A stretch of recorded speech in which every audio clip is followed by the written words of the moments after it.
FOMC, PPI, BLI, PPI, Blippy. We had all the PPIs and PIs of every variety you could imagine. And at the end of the day, I think it left people generally confused and disinterested.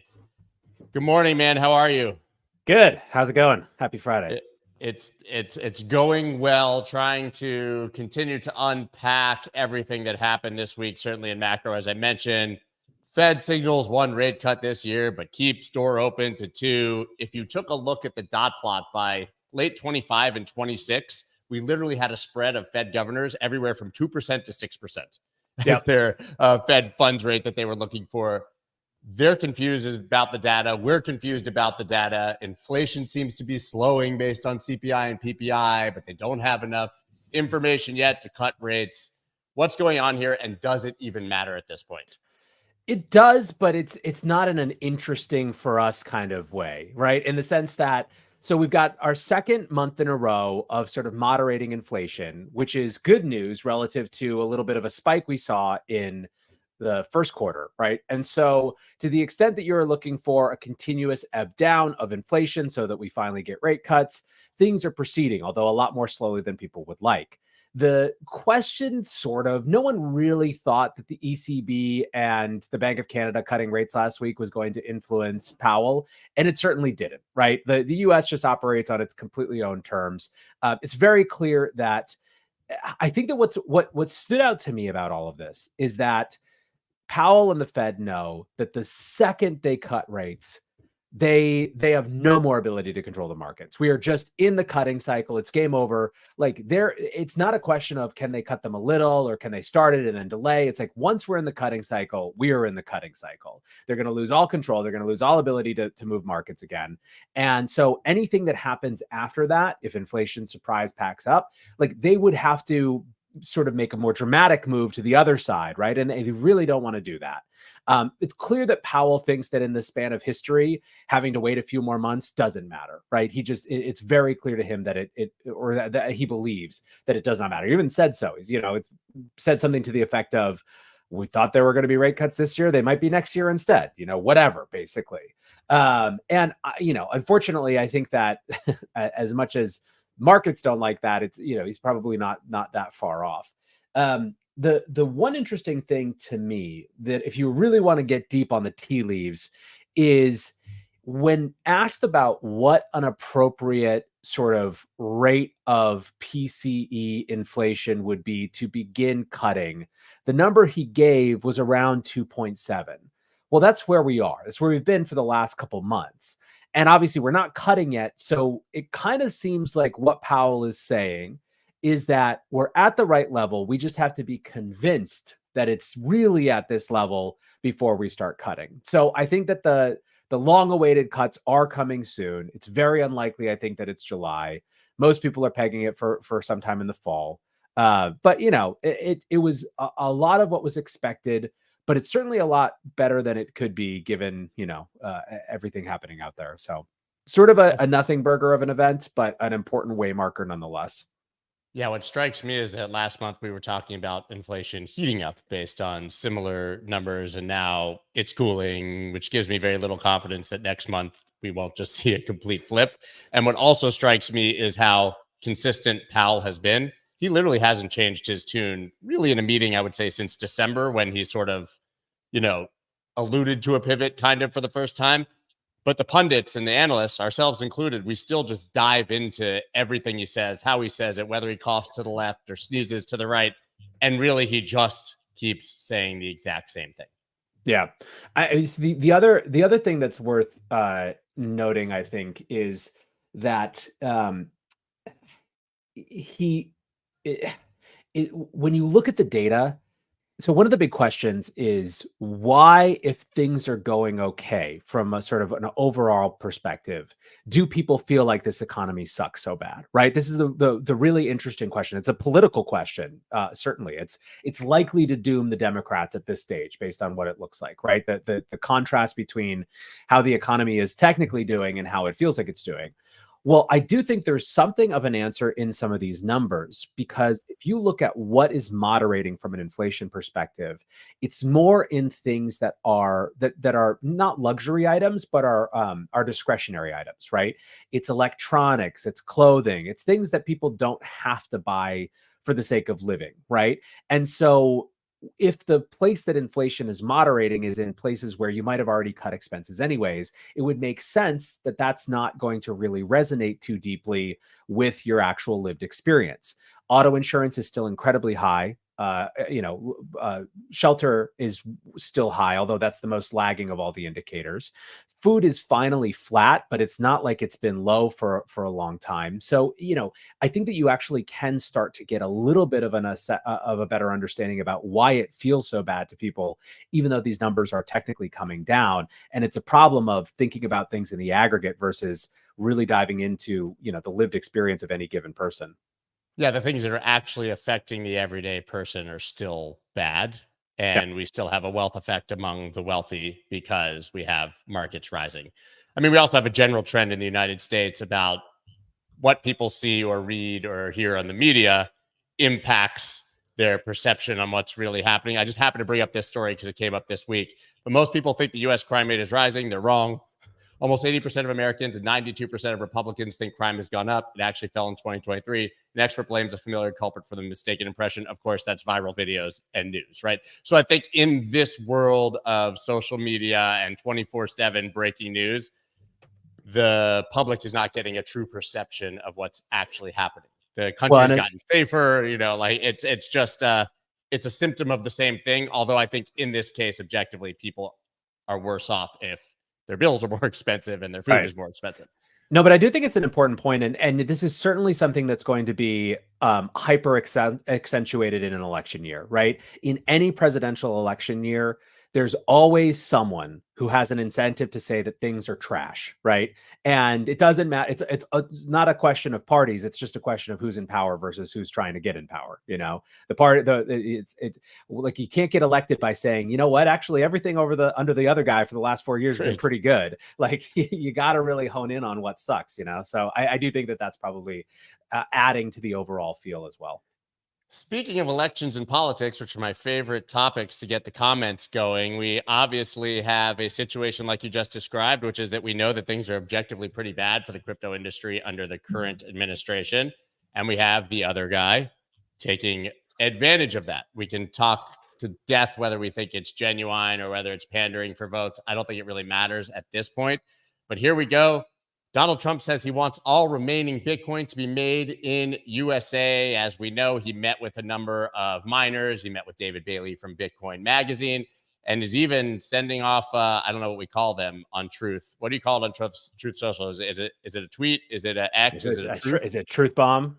I I don't think know. he fired off a truth bomb. Vote for Yeah. Trump. Bitcoin mining may be our last line of defense against the CBDC. Biden's hatred of Bitcoin only helps China, Russia, and the radical communist left. We want all the remaining Bitcoin to be made in the USA. It will help us be energy dominant. One thing we can say is that he's all in at this point. Yeah, I mean, absolutely. So first of all, how has no one made the Bitcoin magazine joke yet? Like, I feel like that's like got to be a rebranding that's happening. So no, listen, so you're exactly right. Trump is all in. He's leaning into this. The way that he is talking about, he's gone from I don't like that a couple years ago to I'm fine with it, even though I prefer the almighty dollar, to I actually like cryptocurrencies, to I'm your guy. I love this stuff. It's actually going to help the system. And listen, there is a cynical take on that, which is apply it to any politician, Trump or otherwise, right? You always should have at least half of your brain assuming that it's the cynical take.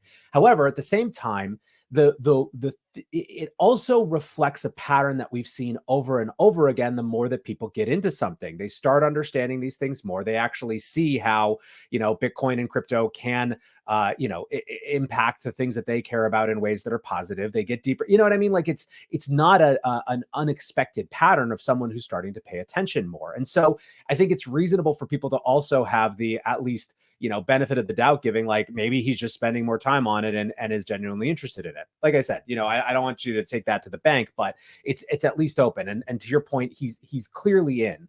I think the fact that he's now going in on specific subsectors, that he's figuring out how this connects to energy policy and other things like that. Like it's clear that he is not content to just have sort of made the point and moved on to the next thing. Like this is really a bet that's being made here now. Perhaps because it's been resonating, perhaps because it's driving sort of mainstream media nuts, and they're feeding into it.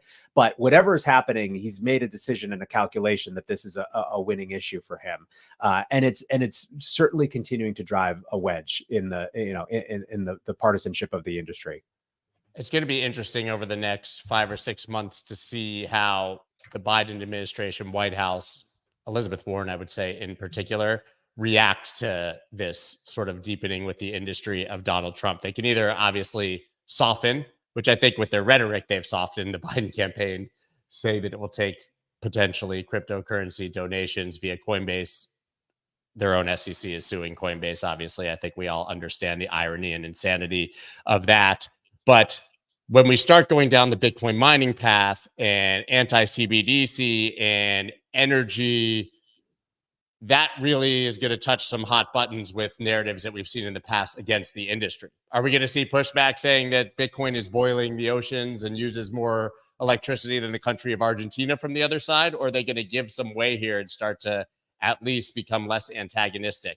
The further he goes, the more pressure I would say is on the other side to either react in the opposite or just slow the rhetoric so they don't lose votes. I think one of the hard things for, there are still plenty of progressives out there who are trying their best to not let this become a fully partisan issue, including a lot of Democrats in Congress. But man, the Bitcoin mining wedge is even harder for people to not draw the comparison, right? The last thing we heard out of the White House about Bitcoin mining was a 30% tax on energy used for it. You could not be more, different than this rhetoric. So it's a rough time to be a progressive or a liberal in crypto. But the flip side is it's sort of a potentially a night is darkest before the dawn kind of moment, where it's also surfacing every ounce of interest in crypto from that side to rally, to try to distinguish themselves, to try to move, to try to reclaim progressive narratives around it. So I think in the long run, it's actually going to be a good thing for even the sort of progressive take on crypto and Bitcoin. It's just going to be painful for a minute here. Objectively, we are in an exponentially better place than my best case scenario would have been looking at this a year ago. Yep. We were in the depths of SEC versus Coinbase and Binance, no court cases in our favor, no positive rhetoric except for from a few Republicans, specifically in Congress. And now we have a forced thawing of the current administration, and one candidate who currently, if you look at the odds, is leading very much in favor of the industry, at least vocally in favor of it. It leads to another issue here, which is the next story that I completely missed, to be honest, this week. New Intelligence Act may grant U.S. president power to block digital asset access. This is the Intelligence Authorization Act for fiscal year 2025. It grants the U.S. president powers to block transactions, digital asset related or otherwise, between U.S. persons and foreign entities identified as supporting terrorist organizations, including imposing strict conditions on foreign financial institutions maintaining accounts in the U.S. if they are found facilitating such transactions. The industry obviously pushing back very hard against this.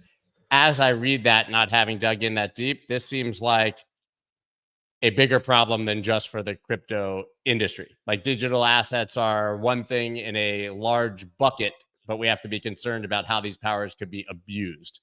Yep.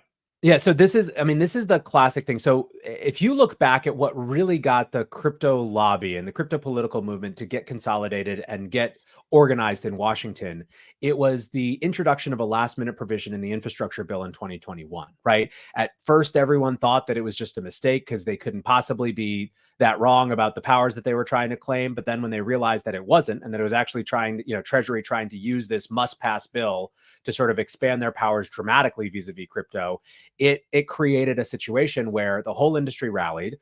Chuck Schumer was extremely frustrated because it delayed his vote on this must pass bill for about 3 weeks. We ended up not winning because, a bunch of people basically, weren't willing to vote for amendments, that would have fixed things if they couldn't get their random pork barrel amendments in too. And we're still dealing with the consequences of that. But this is sort of the same playbook. It's, a thing that happens in Congress all the time where stuff gets lobbed onto must pass legislation. It's a way to get bills that wouldn't necessarily come to floor discussion and vote in otherwise. But the difference here, there's a couple differences here that are worth noting just in terms of our understanding of how the industry has progressed. First of all, it's unlikely that this gets voted on this year, right? So it's not quite like the infrastructure bill that had to go right away. It's an important thing. It will be authorized, but it's not the same. Like we have a week to rally and figure it out. We're way more in advance of when this is happening. The second thing is, it appears from what I've seen and what I've read from people who are sort of part of the political process here, that the objectives of this are a little bit more aligned or tolerable to the industry. It's just, once again, a language that's defined too broadly. And even within that language being defined too broadly, there are some bright sides in this language. So, for example, I think one of the words is knowingly that they used. So someone has to knowingly engage with a party that is on, sort of that is suspected of terrorism or whatever, versus like, someone dusts your account or whatever. That was one of the fears in the past, is that you start putting sanctions on things and then, there's all sorts of new attack vectors where people are implicated just by, existing in the public crypto space. And this solves that, at least. And so the way, at least, that I've seen the kind of crypto lobby taking this is, unlike the infrastructure bill, where it was a clear, intentional power grab for sure, they're trying to treat this, at least now until proven otherwise, as something that's correctable, fixable, modifiable. But this is the type of thing that we have to be warning about every single time it comes up, because otherwise stuff will just get stuck in ways that are potentially problematic. Agree. And we were mentioning Gensler before. He says Ether ETF should be fully approved by September, says SEC Chair Gensler. We obviously saw the 19B4s sweepingly approved in a surprise a couple weeks ago, but that left the industry and filers scrambling to get the S1s approved to actually get these things launched. We have this sort of long gap between the first approval and actually seeing these things trade with the S1 approvals. But Gary Gensler continuing to say this will happen and that it should happen by the end of the summer. It seems like it's taking a long time and they're dragging their feet, to be quite honest, but irrelevant to me as long as we actually see these things. Yeah, I don't know. He's gonna try to claim every little tiny bit of power he has, especially as he loses more power. So the ability to hold this up, within reason, is going to be something that we just have to expect.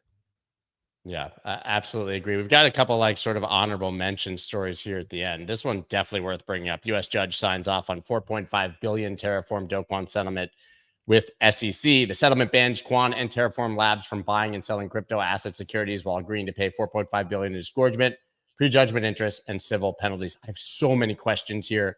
I don't know how much time you've spent unpacking this. A, how does Terraform Labs have $4.5 billion?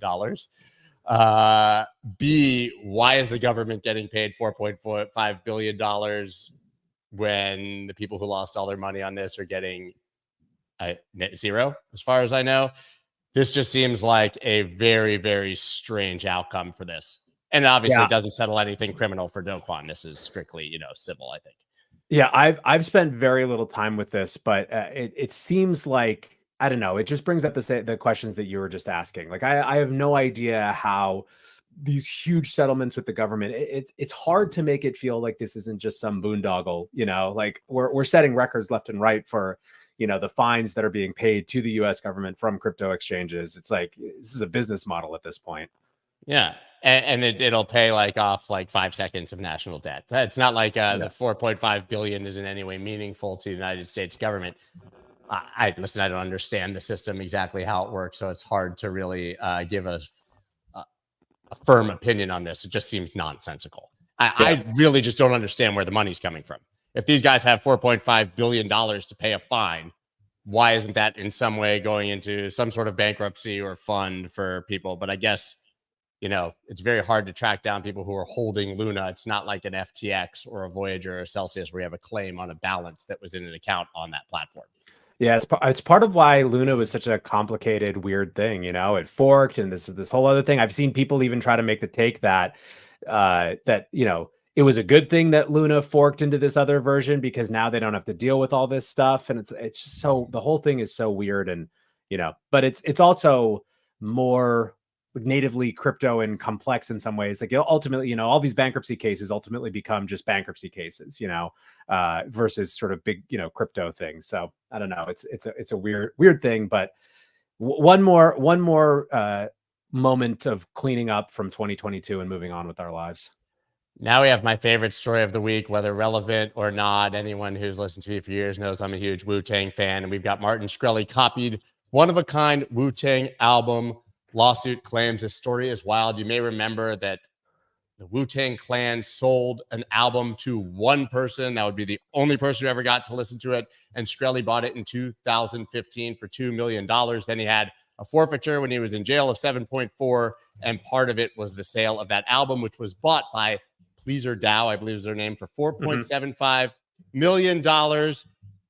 And then Shkreli basically just started like playing it on YouTube for his fans and hanging out and doing unofficial Wu-Tang release parties. And these guys bought this thing for $4.75 million, thinking they were the only ones.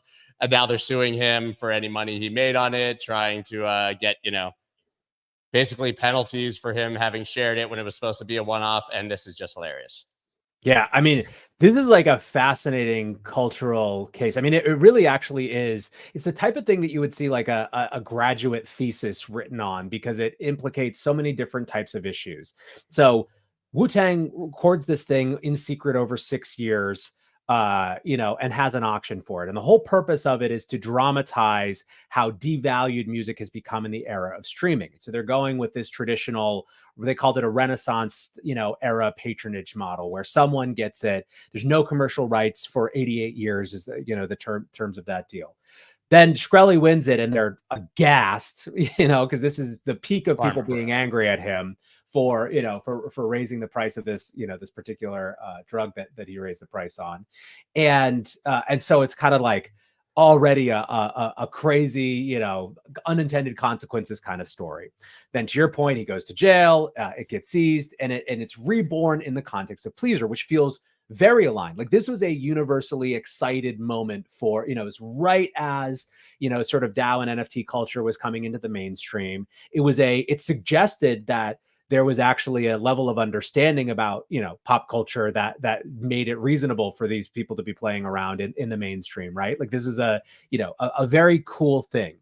Then we didn't hear about it for a while. In fact, a bunch of years went by where nothing was happening.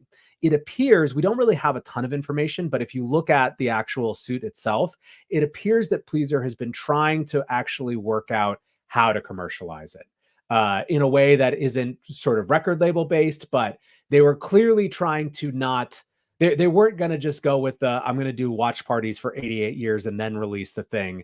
They explicitly in their suit against Shkreli talk about it being, it infringing upon their ability to exploit this commercially. So it's clear that they were trying to work out some agreement to actually get that. And they've said as much, that they were trying to figure out something that would sort of honor the original spirit, but clearly wasn't it just stays in a can for 88 years.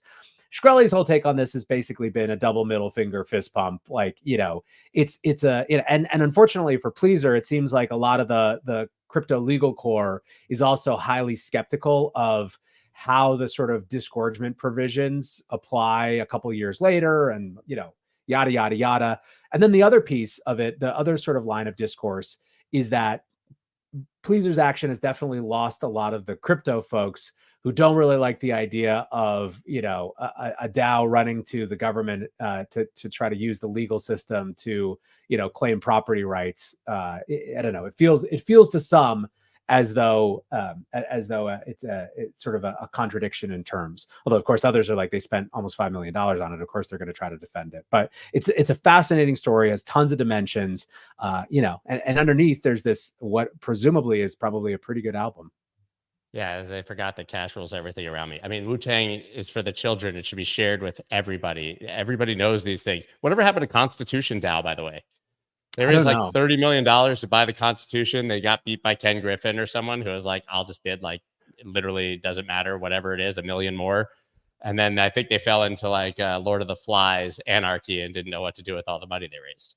Yeah, the Constitution DAO moment was a wild moment of Ken Griffin learning about that, and that being the reason that he got interested in it, and then just beating them to a pulp with, it was, talk about, I mean, if you want to be cynical, that was one of the most brutal moments of like power just wins, Power wins, and the fact that they were able to raise that much money and not a single person who sent that money considered the fact that they might lose. Yeah. It was wild times. We DAOs are a as yet unproven, unfigured out aspect of this industry. I would say there's a lot of questions remain. Is there actual space for a structure that's outside of the legal system? Are they inherently compromised because they have to interact with the legal system in some way, and they just end up as Cayman Foundations, which is what Pleaser DAO is actually organized as? Lot of questions remain in that area, I think. Now I'm literally wondering if it's morally appropriate for me to go find the Martin Shkreli stream and listen to this album, or if it's on the internet. I think that the question of morality is probably less on the consumption side and more on the distribution side. The question was about distribution. Wu-Tang wanted people to hear it. They just wanted people to have a different type of experience with it, right? You've now made my day. I know exactly what I'm going to be doing for the next 45 minutes before I start Twitter Spaces. He said it's in his Discord all the time, so I'm going to find it. All right, guys, that's it. We got the breakdown. Obviously, every day from NLW, you guys should absolutely be listening to that. And it's amazing now you're rolling with Blockworks and doing it with them. I absolutely love it. And you can obviously check out all his channels and his Twitter. And we will be back next Friday. We're on a roll here. I think we might make it 3 weeks in a row. You're going to be here next week? Yes, sir. I am. All right, we got it. See you guys next week for the Friday Five. Thanks, everyone. Later, guys. Let's go.